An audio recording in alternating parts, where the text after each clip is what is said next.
Tak, zdravím, vážení akvaristé a moji milí přírodovodomilové davosáci. Po prvním natáčení už Zdeňka dočekala starých milovníků akvaristiky, akvaristických páprdů jsem se vydal k dalšímu člověku a k člověku, který mě vlastně jako malýho kluka, dá se říct, uvedl do akvaristiky. Je to pan Míra Forst z Plzně a vlastně, když mě bylo asi 8 let, což už je dlouho, jsem se tady k tomu pánovi vydal a ten mě ukázal své království a já jsem se rozhodl, že budu dál natáčet právě o zajímavých lidech, kteří mají co mluvit do československé akvaristiky a který ji vlastně stvořili. A tenhle ten člověk je jeden z nich. Dobrý den, mistře. Dobrý den. Díky, že můžeme natáčet, protože je to opravdu zajímavý těm lidičkám, co nás sledují, ukázat, že právě přes 40, vlastně díl, přes 50 let, myslím, 62. 60, to se hrozně pletu. 60 let už tady válčíte na polity akvaristiky a co vás tomu přivedlo? Klasická otázka. Já jsem se v tom narodil. Až to už měl můj táta to měl. Takže ta generace Forstů pracuje už třeba 100 let? 80?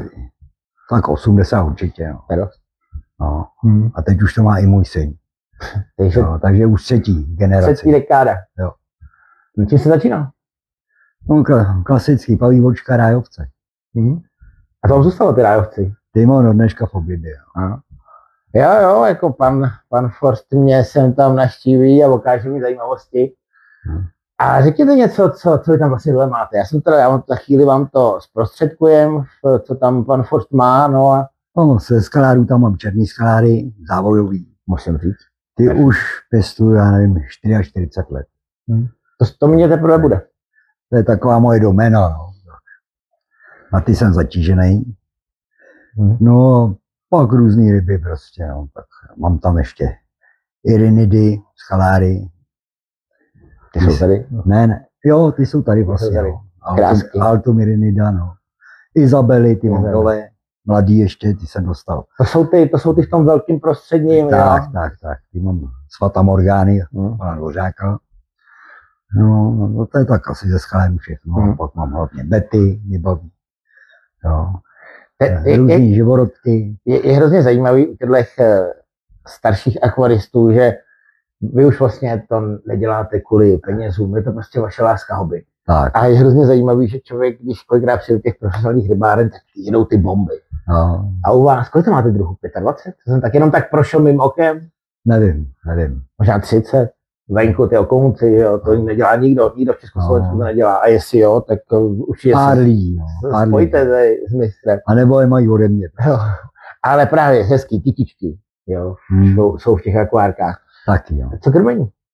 No, já jsem tam viděl venku tu mávačku. No. Jezdím na živý pořád. A jeho čím dál míň. Je to čím dál míň. Já teda úplně našim sledujícím nedoporučuji živý, protože přece jenom musí člověk vidět kdy, kam, v jakou dobu a odkud, z jaký vody, protože... Hlavně se musí vyvarovat, kde jsou ryby. Takže jezdí na koupališti většinou, kde ryby nejsou. No a tam... Je to tak, já taky teda jezdím mávat jednou, dvakrát týdně, spíš jednou teď už, ale taky od toho odpouštím, protože všude jsou, dá se říct, dneska ryby. Já jsem chtěl se zeptat na jednu věc. Ty lidi, kteří nás sledujou, mají pořád v podvědomí strach z těch altumů. Já říkám, altum z odchovu je pořád krásná ryba, která se dá zabít jenom lopatou. A co byste těm našim človíčkům doporučili, nebo co byste řekl těm altumům, protože ten strach celkově ze skala, kterou tu skala altum je obrovský. Lidi z toho prostě nemají z toho respekt. Ale můj názor je takový, že v případě, že jsem od vás měl ryby, naprostá perfektní, super ryba, která vlastně se dá buď jenom uvařit, nebo musí zmrznout, a nebo zabít tou lopatou. A já bych hrozně rád lidem řekl, co vlastně nějakým způsobem na ně nějakou podmínku. No, chtějí vyšší sloupec vody, takže tak od 60 vejš. Od 60 vejš? No, prostor by měli. A pestrý krmení. A teplotu minimálně 27. Od 27, od 27. No, takže je to vlastně skoro jako diskus na tu teplotu. My jsme si schválně takhle sedli, abyste viděli, vlastně, že tady v jednoduchosti je síla. V dnešní době skateů, hardscapeů a všech těch věcí, mě to nevadí, já to mám rád, mně se to líbí, ty všechny načančané věci, ale je to pořád dělané prostě na to očko. Ale tady se podívejte, jak vypadá, jak tady máte tu akvárku. Já si vzpomínám, že jsem tady byl před 5 lety, už tady bylo. No, tak tady 11 let, co to 11 let. A ještě jste tady neřešil ten dole, co ty věci, jo? Máte to tam pořád? Pořád. Ty takhle vypadá 11 let akvárko, kam se dávají alťáky, kteří se tady tancují před náma nádherně. No, teď se vybírá zrovna pár. Jo, tahle. Tanečník táta tady, a tanečnice máma, ty půjdou za chvíli. Samec a tahle jeho samice vybraná, ty jdou k sobě. Další takový fám, dle mého názoru, je to, že ty automobily se neměly s ničím kombinovat. Tady, když se podíváme, máme dole koridor Spanda, Krychovka Starléry, Čichavec Perleťovej, máme tady Halastomy, Čichavce Líbající, který teda perfektně čistí. A tady máme další krásnou věc. Tohle je věc, kterou já miluji, skamenělý dřevo, krásná záležitost. Máme tady šneky. Když se podíváte na ty rostliny, jsou nádherný. Takže já říkám, moje cesta na showroomu je to, že dělám to přírodně. Tady je ten pár vybraný, zrovna jsou u sebe. Tady krásně modrý ty police mají. No, já říkám, že v té akvaristice už je všechno vymyšlené. Člověk by měl jít tou přírodní cestou, měl jít cestou toho, co nám příroda poskytla. A nevymýšlet blbosti. Jo. COčko, ano, hrajte si s COčkem, ale není tohle krása. Nemám. Říkám, je to krása. Tady dole máme, kolik tady je? 400-500 endlerek? No víc. No, tak tady je 500 endlerek, má to kolik? Asi 130 litrů, 500 endlerek. Tady za mnou máme takových 60 korálových plat, nějaký jiný k tomu. Dole taky něco. Jde to? A filtr?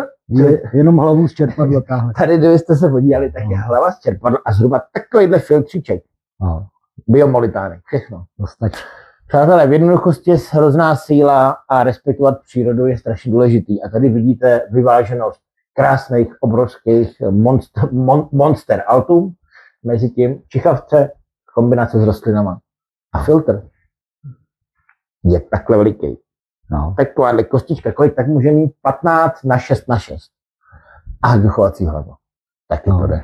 Když se podíváme tady dolů, kdybyste se podívali, vidíte ty miniaturní filtříky a máme tady ryb, 500 endlerek, 100 plat. Přátelé, vracejte se k přírodě, buďte s přírodou spjati a respektujte ji, protože to je ta cesta, kterou by akvarista měl jít. A všechno už si myslím, že je vymyšlený a to, co není vymyšlený, to nechte jiným. To nemá smysl. Já to říkám se, že... Já bych se chtěl ještě na jednu věc, o které jsme se spolu bavili. Co ty burzy? Co vy na to? Váš názor? No, jezdím na burzy taky, nebo na burzu tady u nás v Plzni. Ale čím dál je tam víc překupníků, který nejsou ani akvaristí. Je to problém, do kterého jsem se nedávno píchnul, mě to samozřejmě mrzí, protože já burzy mám rád. Já jsem nedávno na jedný byl a jako malý kluk jsem tam jezdil, byl to obrovský zážitek. Já jsem vždycky celý týden se těšil, až budu moct s dědou jako na burzu. Ale hrozně se to tam zvrhává k tomu té cestě přepitlíkovat, přebalit a posadat. Ale právě... Takže ti chovatelů tam, kteří dělají svoje ryby a svoje ryby prodávají tam či dámy. A to je právě to, že Míra jde dolů, nachytá si ty rybičky, hodí si je do té elementky a prodává krásnou svoji rybu. Což ten překupník, pokud to není, bych řekl překupník jako já jsem překupník, který to tam má a zase to dá zpátky, tak toho nikde nedocílí, té kvality, té nažranosti, toho klidu té ryby. A já jsem chtěl, protože spousta, nechci říct spousta, prostě to podvědomí mluví trošičku o tom, že já si nahrávám těma burzama asi k vlastním kšeftům a tohle ne. Já jsem chtěl poukázat na to, aby jsem nemluvil o tom, že burza je špatně. Burza není špatně, burza je super. Je to pro vás je to taková sešlost s těma kámošema, dáte párek, jo, hodíte tam jedno pivko, kavčo a letíte domů a pokecáte. Jo. A to je právě ten duch té burzy. Ale pak jsou tady činitelé stejně jako všechno v našem okolí, v našem 21. století, jestli se nepletu, že ty vlivy tam jsou. Jo. Ale chtěl jsem, abyste slyšeli takovouhle kapacitu akvaristickou, aby nám k tomu něco řekla. názor jste slyšeli. Co byste ještě tak nějak tam hodil? No, nemám nic. Vy jste spokojený člověk. My se známe opravdu dlouho a vždycky, když pan Furt ke mně přijede, tak cítím z jeho úst a z té návštěvy takovou pohodu a věcí. Co ryby? Letos, co už něco? No, letos jsem neměl čas. Tak jsem minimálně se... A já vím, fasáda jdu. je to složitý. Přátelé, rychlá, jednoduchá reportáž o člověku, který se svojí rodinou, ze svojí generací před i po, ano, tvoří české chovatelství a je právě jedním z těch, který já chci ukázat. Pan Míra Fost, já díky. taky. Já jsem strašně rád, Míro, že můžeme spolu jsme tohle natočit. Budeme pokračovat. Lidí je více. Ano. Tohle je člověk, který posledních 62 let tvoří česko-slovenskou akvaristiku. Přátelé, zdar. Naschle.